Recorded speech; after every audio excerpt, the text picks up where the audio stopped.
Bidalaga tahun dengan dalam kuliah Koro Wahid Selestio Saudawis tunggal bagus tunggal di color mencari telepon dari kau sambung ketiga kita nanti langkah tadi mengatakan hati cerai kanggo kang sahabat ini panutup sapiring pun kau itu akan kirang langkah ibu angin kau menggerakkan menjadi color dari telepon sama aku tangan in usana billahi taufiq wal hidayah wa min rasulillahi sallallahu alaihi wasallam asyraful ahwa tarbiyah wa minal ghausi zaman anatul wal barakah wassalamu alaikum warahmatullahi wabarakatuh.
saking sang Hyaka dipakinen angin dawa dras maning Gusti Wedwana masuk ing ragya pangesti darmaning kabudayan Rahayu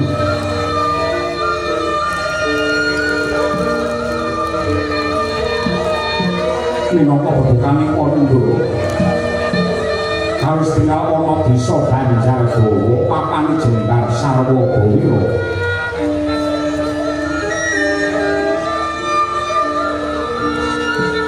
kuning bisa sinung landung saben nurung nggo dilakting Dadrasri wanune ratri harus tinggal jajar badanannya Wisma jembar mangko akar nggo endahe kang sekar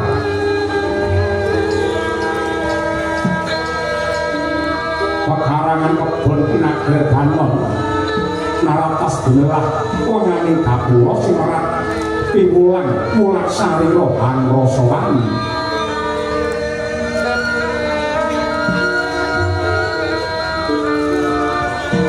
dasare panem tuwuh ingkang mawarni-warni karang kitri tumpang sari ambyek mangkono dadi endah edi lan teri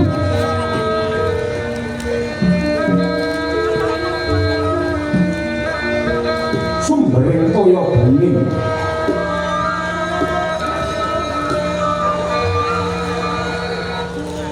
ingkang gurining mili ing kali Kalendar kinarya lebih pasabinan ora mung ing desa kono nang Kalendar nganti desa kiwa tenening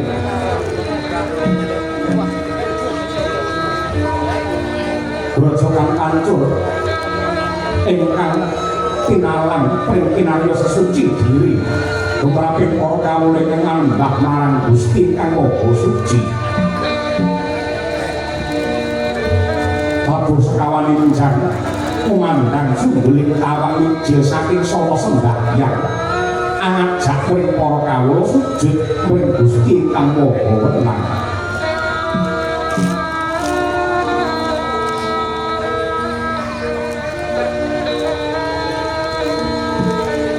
srengenge wis medul ing jagat wetan para among samya tumuju mring pasabinan lan padalan hangolah bumi garasiti paring jagung ambyek ijo luru-luru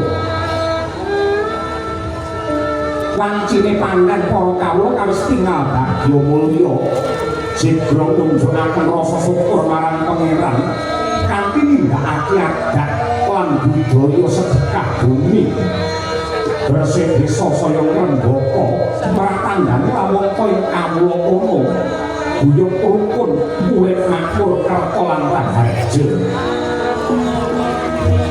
nadyan to namun dumarga saking rong dukuh parandene sembada ngawontenaken kasakuran ing kapan oleh kapan kanggo wira labeko sayek saya kabeh manunggal tetunggalan kabeh rumangsa handar dene satengah saben umur urunan 100.000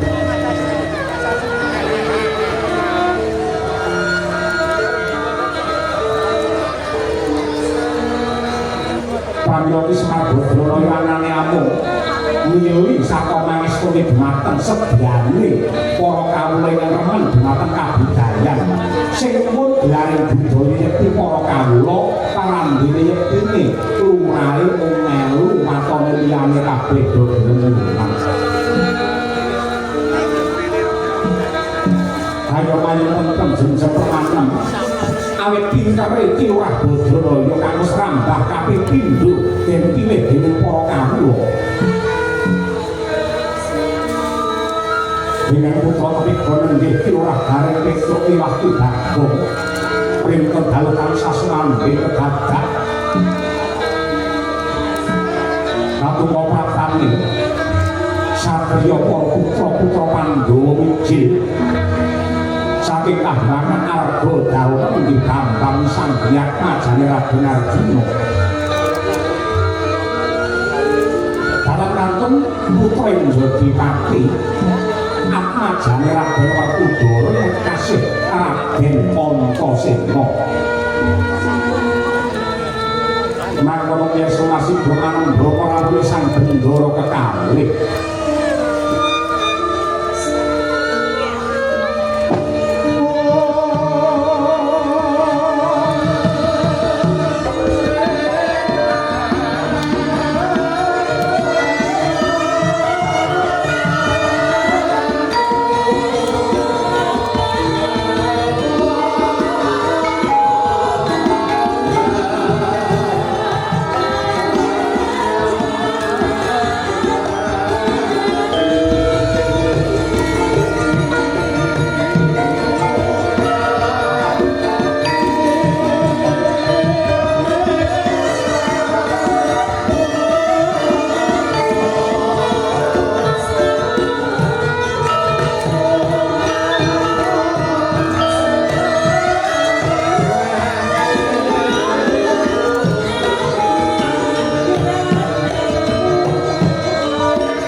neng karang kadang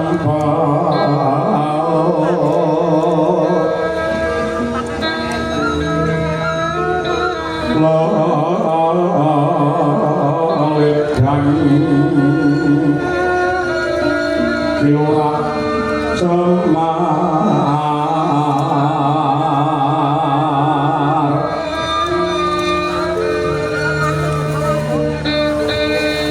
sak pranakane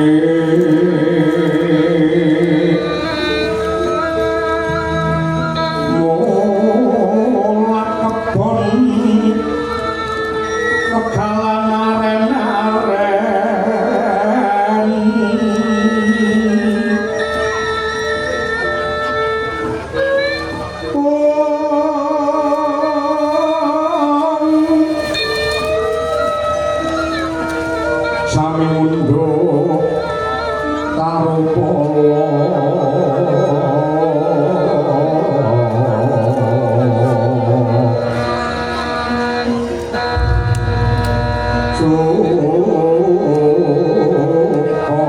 sinden sesentunan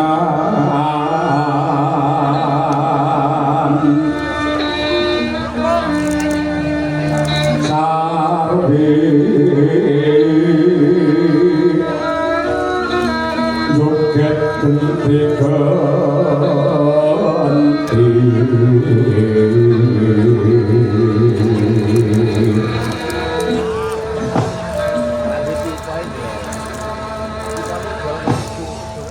ana desa tak ora nyontoni nindakake kewajiban desa carekat di penulise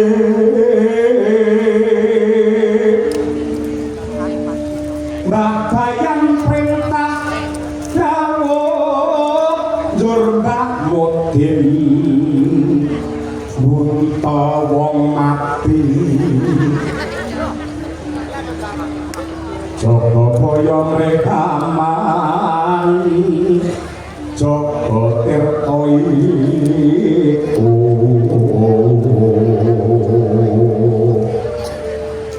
andung kanyu kang parata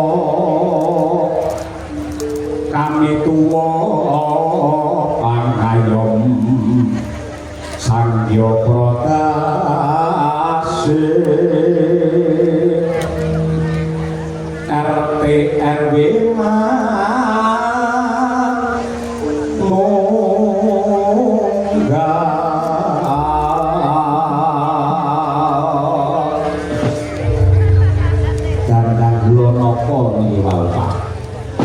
Dandang gula desa berkah tanpa bidaya desaku kene iki dandang iku dangan gula legi tegese anggonku mudhang lan nyuwun larang purbane Mbang Agung muga-muga ing desa kene wiwit saka perangkat nganti masyarakat kabeh antuka berkah saka Gusti Allah.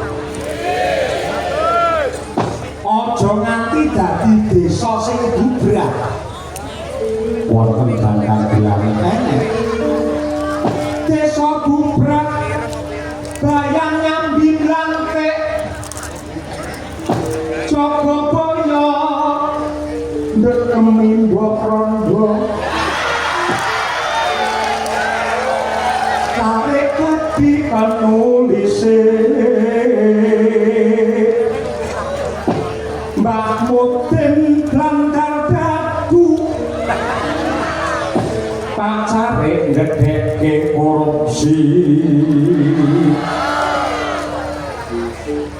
RT RW mainan kami tuwon dukun yaine sapa pelacuran mbok nyaine kok malah nganake dhuwit Gusti nyuwun ngapura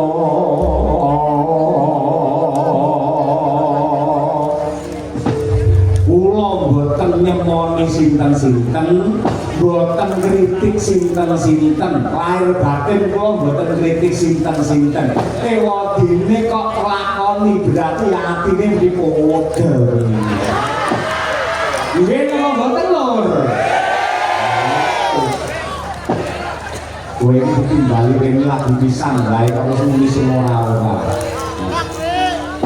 kaya tegemen kowe muni kaya ngono kuwi kok pirang borone matur nuwun karo panitia malah tegel-tegel ngucap sing kaya ngono landhepe kaya ngono tegel ya tetap tegel ya nganti nyai kene ndelo karo sampean piye yen delok nyatane sesuk aku wis mulih ketemu karo ya taun ngarep sih kan jebul kale sing kanthi-kanthi wasata iki wis anggene pinarapikan wae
pian dadosaken santosan lair dados tanpa beda kelawan Antasena Semar kuwi jenis kolone ring sambika langgun Prapta tansah sinampuran ing kamulya dipayungi kelawan kabagyan ora liwat salam tukatur marang Kyai Semar Badranaya. Inggih Ndara Antasena sampun kula tampi mudahan dadosaken tentreming desa kula mriki. Janur gunung kadung arep. Ing atasipun paduka kekalih menika satriyane bangsa pitatane para umat mustikane para satriya panandene kok kersa keraya-raya rawuh wonten ing rompok kula mriki. Syukur bagi menawi anggenipun rawuh wonten ing Karangkadempel mriki namung mertinju sarta tiwik dumateng kawontenanipun kula Semar lan anak kula tiga Gareng Petruk Bagong. Dewa semanten menawi wonten bab wigati ing badhe kababar bebasan nyidam rujak ing Cempaluk cumeng-cumeng kula daya-daya kepengin urip jati ning gati. Ya Semar. Bener kadati pangandikamu pancen sepisan. Anggon kuswakane Karangkadempel ngendhake dawuh utusane Gusti ingkang pungkasan ingkang surasane. Sok-sok menungso sing nyambung paseduluran nyambung kekadangan ing kono bakal dijembarke rejekine lan uga diparingi panjang yuswane dawane umur kebaka ing reh barokah. Dene kang angka 2 Kyai Semar gandeng kelawan wisanggeng niki ngrumangsane lamun dadi putra Pandhawa dadi satriyane bangsa ing negara Ngamarta kene sing tegese rakyat saprawirane duwe tanggung jawab abot tumrap banger bajin butek bening mulya rekasane para kawula sak negara Indraprasta. Monggo wis cetha pratira lamun ing palungguhan iki semune negara Ngamarta nembe ketaman pagebluk larang sandang kelawan pangan para kawula pating jerit reriongan malah kepara gandeng penguripane wong Ngamarta kesapirangan saka anggene padha tetanen anggene garung luku garap sawah lan gone nandur ning patek dalan. Ripalungguhan iki kahanane para among tani iki banget lenyuake banget lemesakake. Banyune kuwi angel engko yen wis takon dadi tanduran tenan tandurane mesti dipangan karo ama satemah para kawula gagal anggene panen. Niku teng pundi? Sapirangan gedhe negara Ngamarta desa ngadesa kaya ngono kuwi larang sandang lawan pangan larang banyu tur akeh ama ning benten kaliyan Karangkadempel ngen kula mriki lho Gus apa dikebyah-uyah yen liyane desa kula mriki do larang sandang pangan larang banyu ning yen mriki menika banyune malah turah-turah malah saged ugi malih bar nanti desa kiwa tengen mriki kabeh entuk banyu kene mriki meh sak kecamatan jagake banyu ki Karangkadempel. Uripe para kawula racake mulya nadyan ten mriki menika hawane adem hawa sing adem kala wau mahanane tentreme ati ademe mikir mulai mikir yang mriki niku semeleh tur ora kami bandanen rumangsa urip ana alam donya urip ana desa gandeng desa ki duwe adat duwe tradisi paton desane kok duwe gawe desane kok duwe hajatan mesti para kawula ki moh mandhek moh leren moh mangkutangan sak propirane ya kudu melu duwe gawe. Menurut saya niku desa Pampis ireng mriki manggejah manggoleki tiyang syukuran desa niku racake iurane pira to mung 20.000 mung gawe 30.000 ning teng mriki niki saben wong iki 100.000. Muga-muga sing do iuran do semono kae rezekine tambah kathah melimpah-limpah kebak berkah. Amin. Mergo wong mriki ora wedi miskin, ora wedi mlarat, saiki duwe kelangan 100 aku percaya iki kok berarti balike 100 juta. Niku.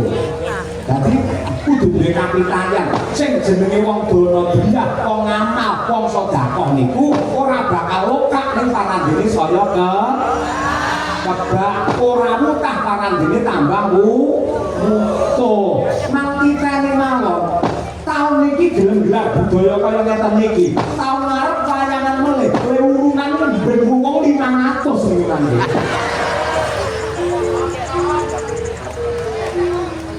Christmas ini kalau tangkas ini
desa liyane kuwi aku ora maju mergo pancen pinter lan wasise Kyai Semarang Jenulata desa.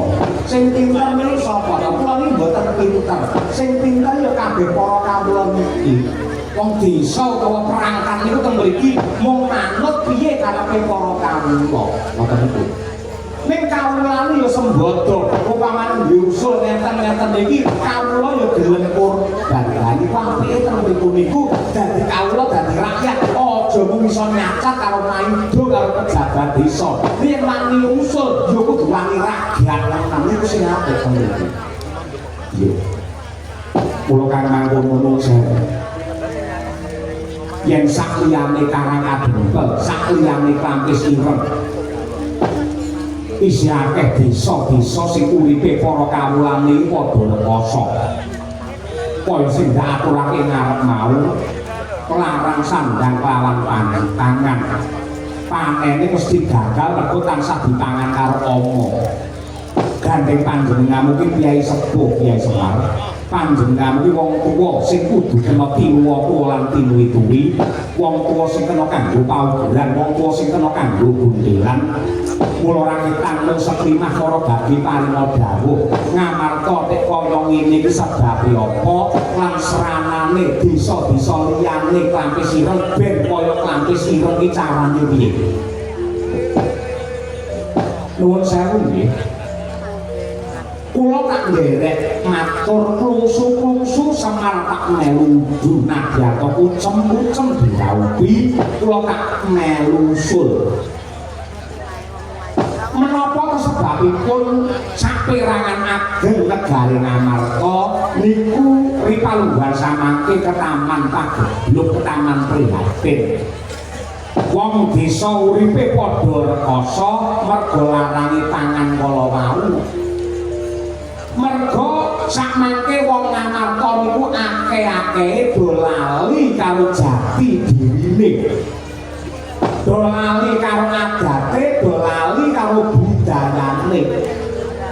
Lah niku mongko sampun cetha pengiran maringaken kanugrahan wujute bumi lajeng dipun tanduri mbuh parika jagung apa telon napa kemawon niku sing nyatane tanduran kala wau saged murakaken tumrape gesange menungsa. Ning menungsa sok-sok lali ngaturke syukur, ngaturke panuwun marang Gusti merga saka nikmate bumi. Yen cara mbah-mbahmu mbiyen saben-saben bubar panen niku mesti ngawontenaken sedekah bumi, ngawontenaken merti dusun, ngawontenaken sing diarani bersih desa. Niku hajate wong sak desa. Ning sakmangke sampun langka. Sampun langka para kawula sing gelem nyukuri kanikmatane Gusti ku sampun langka. Lah niku mongko leluhur kina rumiyin sampun paring conto yen kowe nyukuri kanikmatane Gusti secara agama ya dituntunake ya secara agama ugi dipun tuntunaken ning secara budaya ugi sampun dipun paringi conto. Agama niku napa to? Agama niku pranatan saking Gusti ingkang tinulis wonten ing Weda Suci minangka tuntunane kajiban supaya manungsa dipun paringi tentrem lahir batin, keselamatan donya tekan akhir. Niku agama. Budaya niku angen-angen sing ambabar marang kaendahan lan katentreman. Jane agama kali budaya niku cara wong laku padha. Yen agama niku sikil tengen, budaya niku sikil kiwa. Ning racake sakmenika tiyang mlaku niku malah dumpo. Enek sing mlaku sikil kiwa tok, enek uga sing mlaku niku tengen tok, enek uga sikil tengen karo kiwa malah ditabrak niku enten. Sing marai kesruh, marai wong kalau kejungkel mergo kiwa karo tengen, agama karo budaya ditabrake. Aja bersih desa ndak marai musyrik. Aja nganake sajen ndak marai sirik.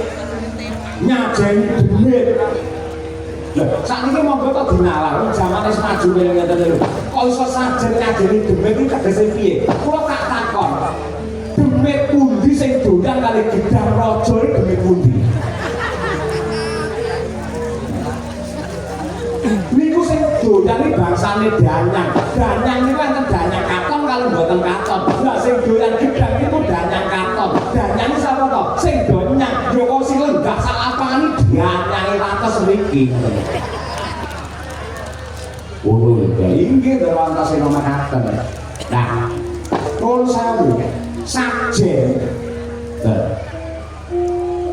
Sok-sok wonten dipun tanyangaken wonten ing layar kaca. Ana wong sing elek-elek sajen, ana wong sing wani mbuang sajen, ana wong sing wani lembyang sajen. Mergo nek mboten ngerti maknane sajen iku napa.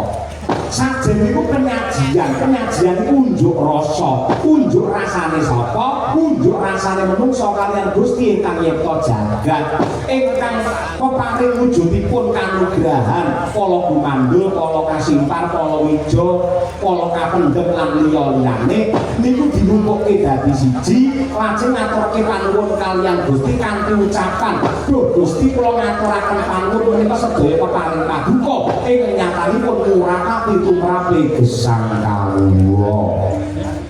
Ngono iki wong syukuran kaya ngono, wong matur nuwun karo Gusti sediarane elek Gusti. Ya buceng ngono iki ya ana karepe ya. Ya ana. Buceng iki tegese nyebuta sing kenceng. Nyebut karo sapa? Gusti ingkang nyipta jagat kan cara budi pikir lalu nindakake wiritan kuwi buceng. Yen buceng tumes kaya piye, Pak? Aku ngerti. Apa? Mlebune kenceng metune lemes.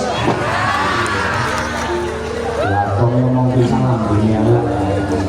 Lah aku iki bilane Bapak Sekar lho. Sing dikandhani Bapak Sekar iki bener. Malah sosokan sing dawa-dawa. Aja bersih desa aja nanggap wayang. Wayang iki musyrik, wayang iki haram. Lho, sejatine karam karo ora lak gumantung niate sing ngresani wayang. Ya, kuwi lek nonton wayang niate gatekke lakon, gatekke wejangan, gatekke crita, gatekke gendhing. Insyaallah ora ana harame, ora ana dosane. Sing marai dosa nonton wayang niate kleru, ora gatekke crita ning bukuhe menteleng isi ben.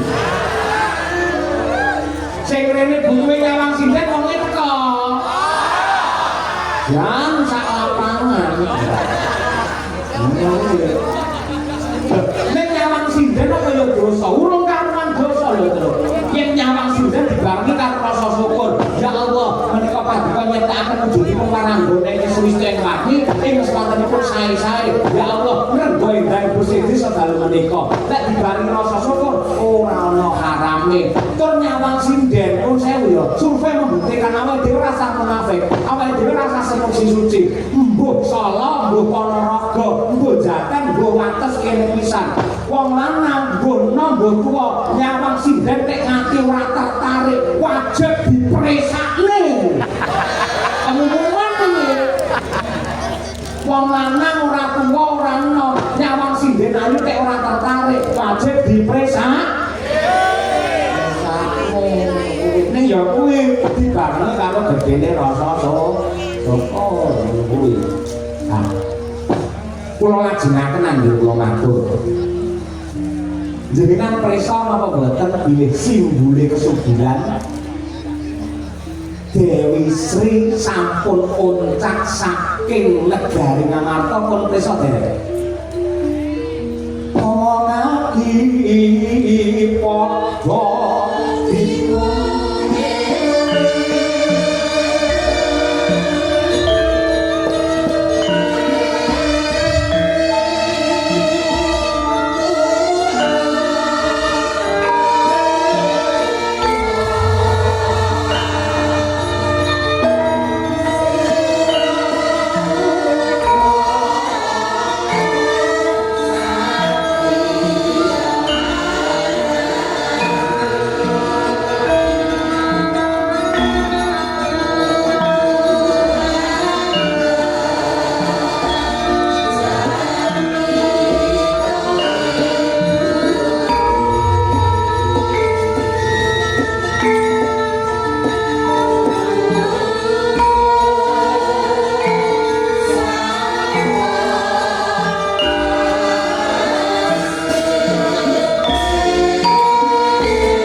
Angket nikah rahman ukut wong ukutaning jiwangko kang mangkono patut sinabut wong sepuh bine sepuh sabina Allah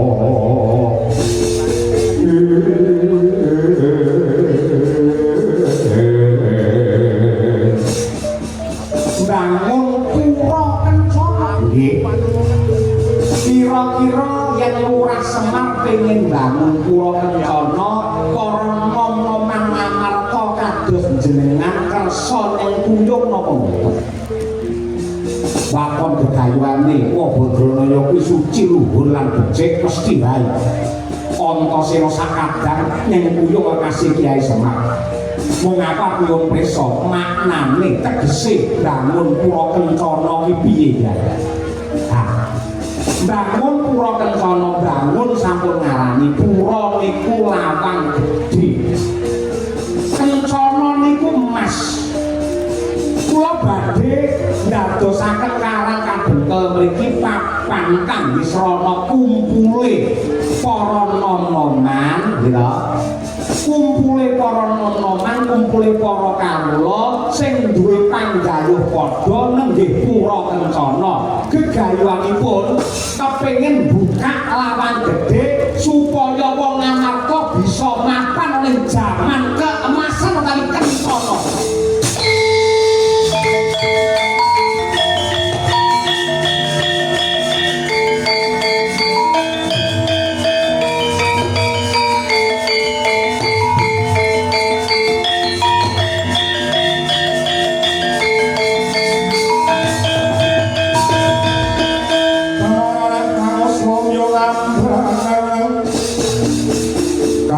karnaning kaswase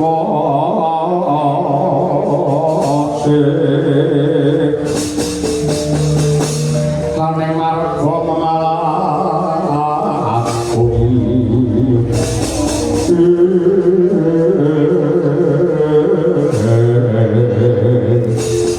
mesti bae aku ning kuyung mesti bae aku bakal mbantu niat tulus lan suci bakal ditindakake karo Kyai Semar Badranaya anggene bakal bangun pura kencana yen pancen sampeyan ning kuyung pimpinane le bangun pura kencana mangke apike malah lika Raden Wisanggeni mawon aku mawon patut disengkuyung karo wong akeh nah syukur bagi saya mila sakmangke wiwit dandan-dandan wiwit makarti wiwit tumandang sampeyan aja kesusu mulih teng Kutagara aja kesusu mulih teng Kahyangan Argadahana ning sampeyan kudu ngrangkul karo wong cilik cedhak karo para kawula yen pancen sampeyan ngaku dadi satriya utawa sentana sing apik upamane kawulamu lagi peteng sampeyan kudu sing madani kawulamu lagi ruwet sampeyan kudu sing ngudari yen kawulamu lagi susah kowe sing kudu nyenengke atine wong cilik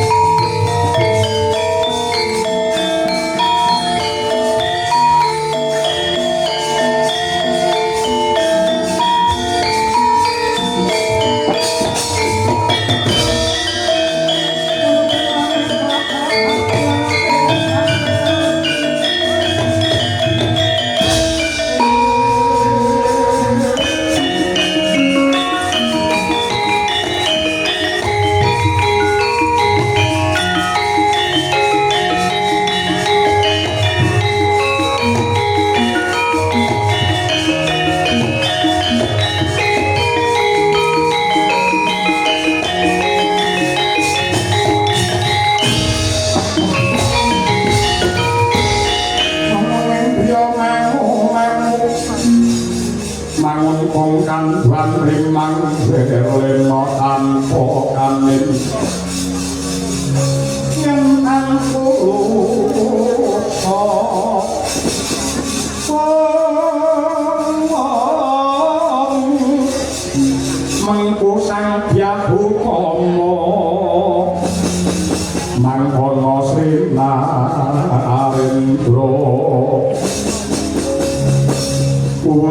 kulon apa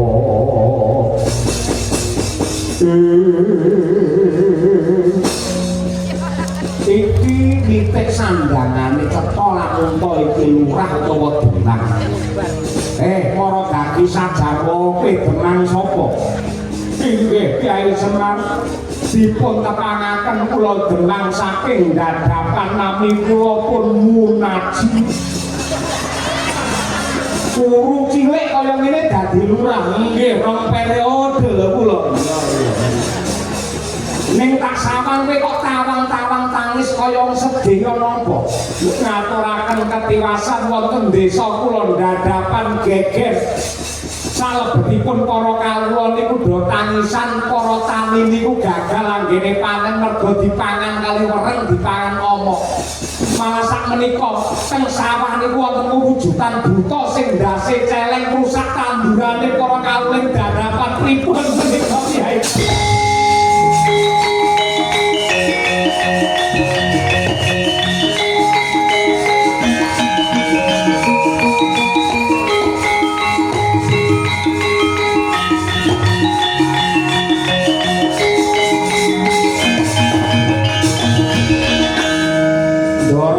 geni menapa dene Ndara Antasena tanpa ligasi nambung banyu tinalang mestinipun sampun cetha pratela aturipun demang dadapan menika wau sawahe diorak-arik karo buta celeng yen pancen sampeyan ngaku dadi sentana sing wajibane ngayomi karo wong cilik yen ngerti wong cilik do nangis sampeyan apa mung meneng wae kaya ngoten niku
kenal aku nggih ngertos pidato syukur ngerti ora sampe sirni bendaharane sapa ngertos jenengan lah syukur sing mangkat jangkah piye loro sapa ngerti mboten ngertos kamu jenenge Pisang Geni karo Antasena anake Janaka karo anake Werkudara kuwi ora diperintah karo Semar muka benjangkah ning desamu nulungi kowe karo kawula kabeh. Iya. Lah mosok kowe merem dibet. Bapak Semar sing ngewangi kowe bantu kowe. Mosok aku kang pira ya? Iki kandha matur lumen lho. Nggih, kula pundi-pundi ngelongko beto arep kata. Wis kok pira penting kan lahir batin. Men iso barokah desamu ngono lho. Niki namung kula beto arep gangsal muka. Ning menawi badhe dipencaosaken Kyai Semar kula kepewuh upami kula titipaken Ki Bagong kinten-kinten Ki Bagong kersa napa mboten?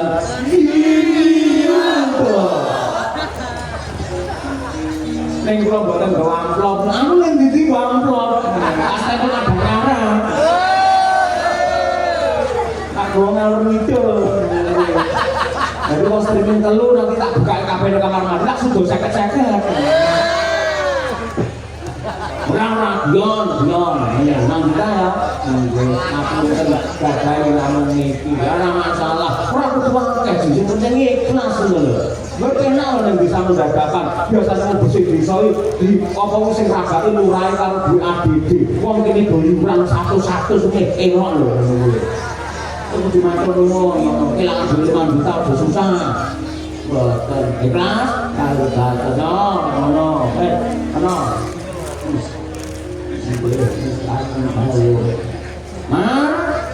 Semir Rene kok rasa ngomongan Munaji jane mau tak pengen ngangkelne duit nggih kowe aku ki ketulung ikhlas lahir batin sepi pamrih ramai gawe aku iso ngomong kuwi dhek ngangkel dititipne aku sedhe titip duit nang aku duit 1 juta lho iki kok 1 juta kepanten dhewe ikhlas ora apa-apa matur nuwun. Iki mau kalau selatan ya liwati aku. Mosok kaki tau 500 aku ora kok keki. Ya 500 iki. Jenenge ngadil. Sang lho ya. Iya. Kok tak boleh tambah paneh lek ibu Purwodadi ngono.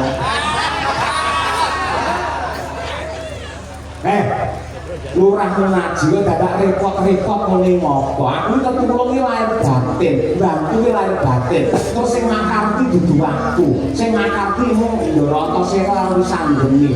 Mboten napa-napa niku lampun matur nuwun kemawon lan nuwun pangapunten kula mboten saged nyaosi kathah namung nyaosi arta ingkang jumlahipun. Masalah ngene lho, Ji. Lah ngene karo apa-apa aja diomong-omongne wong ora ngerti kiai nek karo dawuh. Tangan-tangan ngene sing kiwa aja nganiro. Aja diomongne ngono kuwi. Iya. Ora apa-apa iki, Bang. Ora apa-apa. Tak tampa kanthi lila legawa, dhuwit sing jumlahe. Masalah ngene lho, Man. Aja ngomongke dhuwit ora iso turu lho entarane ngono kuwi. Ngomongke dhuwit senengane. Aku melu ndonga kanthi cara magita-gita muga-muga ndadakan ndang tulus raharja.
Indriya sosoro maruta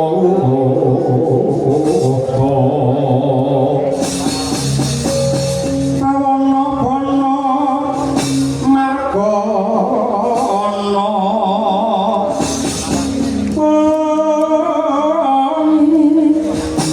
samirana lan warayang Ponco bayu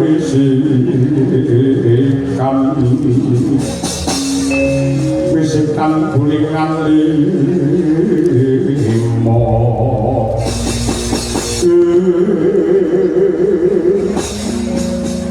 ana satriya malang kadang mripate mentel banten sapa oleh nom mripatku putra Jodipati jenengku Raden Antasena buta dasi celeng sok guneman sapa tambuh barang aku jenengku celeng Betalung sebabe apa ing rusak ganggu gawe katentreman wong desa dadakan apa abang sing jenenge celeng pancen kudrate mangan tandurane wong desa dirasah melu celeng boleken kebolaken ing tumrap lelakon iki nanging aku duwe kewajiban ngayomi marang sagung para kawula ing landhang sansaya. Kula kang mangkung yen ora pringgake kanthi becik kowe lunga minggato saka desa kene. Wah, dalah nemping lara gincah pati. Janji kowe melu campur tangan tumrap lelakon iki. Tak seruduk lakon dadi emput sapa sing dadi bangke.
kaprabon pang kang abromarkata kakang Antasena piye kabare bisa geni ora kena sing ngwenteng sing jenenge buta celeng Benalu duwe kabudayan kang ngedap-edapi nyuduk karo dadak lan yampek kaya mengkin kula yen perang ki aja nganggo akal ning nganggo akal aja nganggo akal ning nganggo otak piye carane sawangi wis ngerti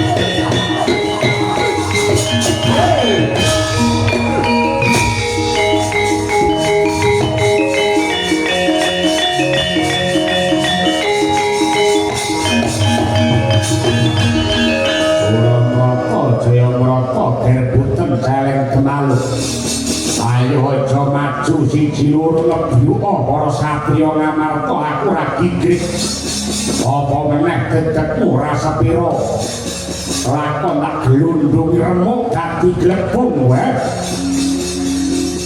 ora ana kang sinembah kejaba Gusti kang Maha Murah ingkang sugeng langgeng ngayomi kabeh para titah ora arep lan ora sare langit lan bumi kabeh kagungane ora ana sing bisa paring pitulungan tanpa palilahe pangeran ingkang maha pirsa marang sakabeh ya mung Gusti ingkang maha luhur lan maha agung sesembahanku waduh mati ya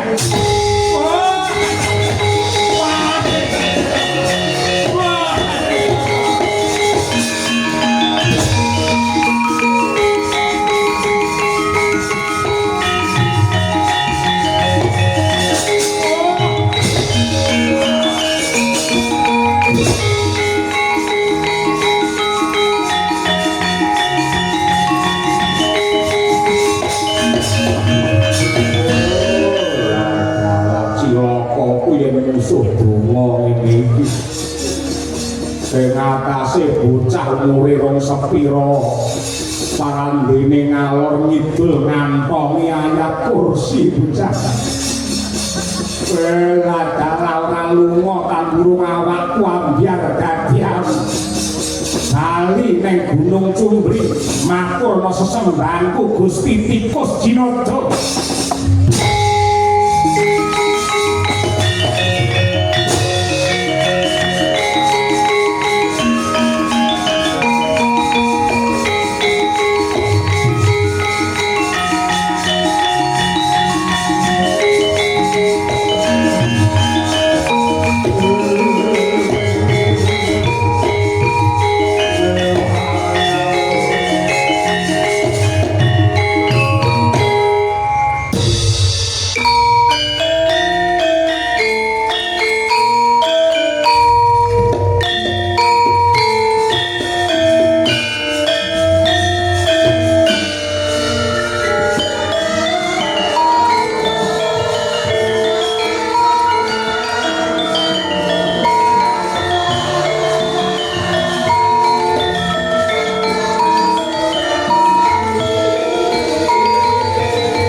rewangi adus keringet nangge punterajang karo sing jenenge celeng bulalung parandene aku wae kuwalan satemah mundur ndak sawang saka kaduan kuwi ya ora perang ya ora keringetan kok ngerti-ngerti dheweke lunga berangkangan si celeng bulalung ndok apake tak kirimi donga to ora dadi awu wis bejo kok dolan kaya ngono kuwi Ilok nih, pancen tangan itu duwe ngono kuwi aja lho.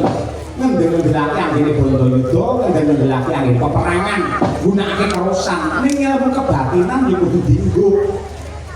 Pawacane ayat kursi. Heeh. Ilok tenan. Kok kowe aku lho. Murid aku iki dosen, ora umur apa men. Aku ki murid lurah kene. Mau kaceke aku ngangge jare, lurah kene ngangge celana.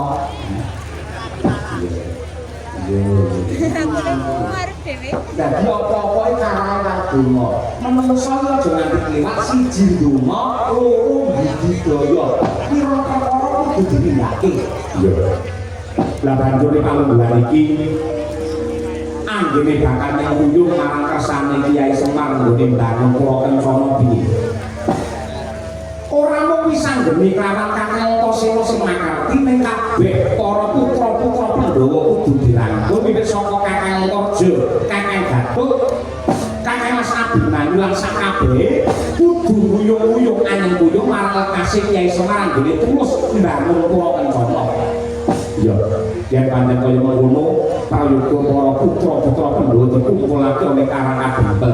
Sing ndak kongkon, sing ndak perintah supaya ngaturi para kadang-kadang putra Pandhawa ramana kejaba Kakang Antasena. Ya ora liwat nistokake dawuh. Aku bakal memuji marang karsane Bragagung, muga-muga kasih Kyai Semar lan becik kaya ngene iki bisa kanggo contoh utawa kaca benggala turape kabeh para warga negara Ngamarta.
Agung Yono dineri palungguhan iki kowe lan ugi kanca-kanca Madangkara bisa nderek sowan silaturahim wonten ing Desa Wates Jenangan Ponorogo.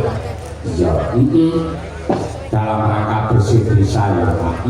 Dalam rangka bersih desa ngestokake dawuh Bapak Kepala Desa Pak Munaji. Pak Munaji. Piyayine Grabya Semana, piyayine alus, lembah mana sangat melayani kepada warga masyarakat. Wis pirsa karo Pak Munaji wis malah panjenengan wis nate tindak ana ing buku Karanganyar. Waton kepareng lenggah ana ing sisih kono, sisih tengen kono, golek ana piyai sing gagah gedhe dhuwur ya kuwi Pak Munaji. Gagah gedhe dhuwur tegese sing gagah kuwi cita-citane, sing dhuwur kuwi manggayuwe untuk memakmurkan dan memuliakan, menyejahterakan warga masyarakat Desa Wates yang tercinta. Tepuk tangan untuk Pak Lurah. Ya, Pak Munaji luar biasa ngrangkani marang kabeh para warga masyarakat apa kersane masyarakat diwujudi watone hanjok marang kebencian. Iya, banjur periode yang kedua ini dalam rangka bersih desa Pak Munaji keparpayangan wis tinggi Roma. Alhamdulillah lagi pisan iki kok. Ning muga-muga ini bukan yang terakhir namun pijakan awal ya toh. Sapa ngerti banjur panjenengan besok tahun ngarep lak wis purna. Ya, monggo kepala desa ini bisa 3 periode saged. Muga-muga monggo tetep ditresnani karo para warga masyarakat ing Wates kene satemah dipercaya dening para kawula kabeh anggene nata lan ugi ngayomi saking para warga Wates. Ya, ngono ya. Kaya ngono kuwi ugi matur nuwun karo Bu Lurah Bu Kades. Lan ugi ibu-ibu PKK sedaya kemawon juru lagi. Mboten kata lumpet dumateng panitia ingkang dipun pandhegani kaliyan Pak Susilo Budi. Pak Susilo Budi. Sing sore mau kepareng-pareng dawuh kanthi dasare Kyai Widoyo guru pisan kula ya ning ngendika ya sastrane runtut sangat luar biasa. Ya, ngono ya Pak. Ugi dipun sengkuyung dening pacare Pak Yanto. Iki hajate 2 dusun wiwit saka kerajaan karo Gale. Yen kerajaan dipandhegani karo Pak Wo Mawardi liwat dening Gale saka Pak Gundaris. Ya, kaya sing ndaturake ngarep mau iki swadaya per rumah ya kuwi 100.000 ditambahi donatur mligine utawa donatur utama saka tambang bungkus Adiguna nenggih Bapak Gundaris kalian Pak Heru Agus ditambahi APBDes lan ugi sinengkuyung dening pangestunipun para sepuh adi sepuh para kiai alim ulama ingkang kepareng ngayomi dumateng sagung para warga masyarakat ing Wates. Iya, ngono ya Pak. Kaya ngono mau sore mau wis ana ruwatan ala kene ya sing dipandhegani karo Mbah Miskan. Ya ngono kuwi. Ugi ana doa bersama saka ibu-ibu muslimah, saka kadang-kadang Ansor, malah wingi iki ana pentas karawitan Desa Wates sing nyatane Wates kene iki kagungan gamelan kuwi sing cacahe petang set nggih. Kabeh paguyuban pentas ning kene diwadahi dening paguyuban Pakoso Laras tegese Wates kejaba desane Gemah Ripah Lojinawi, wargane guyub rukun tentrem raharja. Desa Wates juga desa yang berbudaya yang menjunjung tinggi yawi harkat martabat bangsa melalui yawi seni budaya mligine karawitan. Kanten bener kaya mengkono Pak. Nadyan to mriki piniji sowan ana ing kene ning marengku tanpa upama kok ana jan panitia ngelok prangkate bergas. Aku sak kanca sowan langsung ya karo Pak Lurah langsung dipompo Pak Dalang mriki mangke menawi dahat mriki menawi badhe ngersakaken dandan teng mriki kamar mandi mangke teng wingking TK kathah sanget Pak Dalang. Akeh enek 5 apa pira kamar mandine nek kabeh blas rene lampune. Lamangnya sing rubuh sitok. Dadi akan nguyung ngene bokong kuwi tak ndek lamang dadi lambu. digandane lamane Pak Lurah mesane. Ayo kasih sing ditunggali ya akeh tenan kok Nduk. Lah gane kawi kebelet uyuh tur dasare keteng dedet terus tak uyuhi bae ya Nduk. Ayo. Warane ya luar biasa diguyon kan akrab karo Kyai Wates kene yang sangat luar biasa. Wis ewoke kaya ngene lapangan sing semene jembare nyatane tumplek-blek mergo manut pangandikane para panitia pancen Kyai Wates kene maniak nang budaya, maniak nang wayang remen karo seni tradisi. Yo nadyan to awake dhewe ora nate sowan kene ning Kyai kene wis asring mirsani ning YouTube lan uga mirsani ning Sakti TV. Oh tenan-tenan Pak Nduk, demikian awake dhewe bisa secara langsung ketemu karo warga masyarakat ing Wates sedaya kemawon. Mugi-mugi amal kesaenganipun warga masyarakat Wates dipandhegani diayomi karo Pak Kepala Desa menika dados amal jariah ingkang sae lan mugi saged dados rana berkah tumrap sedayanipun andayane dhumateng Desa Wates wiwit ing ratri menika ngantos pungkasaning jaman wontenipun namung Hayu lan Rahayu Durga Mendak Kala Sirna Yuwana Basuki pinaringan tebih saking Sukar Sakit lan Sambikala pinaringan rezeki ingkang melimpah ruah kebat barokah lan ugi pinaringan putra ingkang saleh lan salehah tentrem lahir batin slamet donya tekan akhir Allahumma